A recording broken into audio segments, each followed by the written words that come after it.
From the Rural Radio Network, I'm Lacey Shippey with a look at what's happening in grain and livestock trade today. Grains are quietly mixed here today, and cattle futures slightly lower. Hogs are down. And to discuss it with us, we have Arlan Suderman with StoneX Financial. And Arlan, traders positioning ahead of that WASDE report coming out on Friday. What can we expect to see ahead of those numbers coming out on Friday?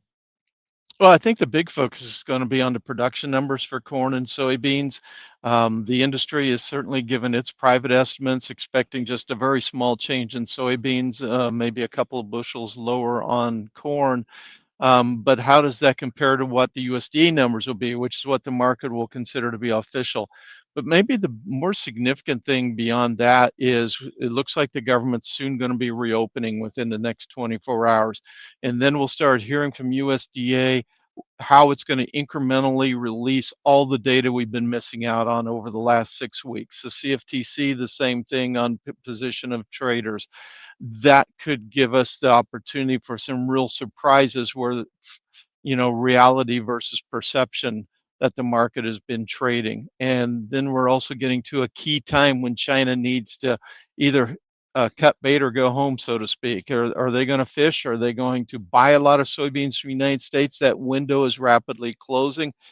What will USDA say about that in their report? So a lot of potential surprises coming in the next few days. The market kind of apprehensive and just kind of chopping sideways. And can we expect to see fairly quiet sideways trade until those numbers come out? Yeah, I think so. Unless we hear something on China, that could be the big thing. If China says, yes, we're going to buy a lot of soybeans, or they actually show evidence that they're buying a lot of soybeans, that could break us out to the top side.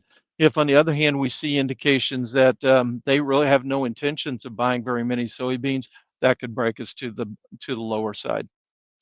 And on the livestock side of things, we're seeing a softer day in cattle so far today. What's keeping a little pressure on it there?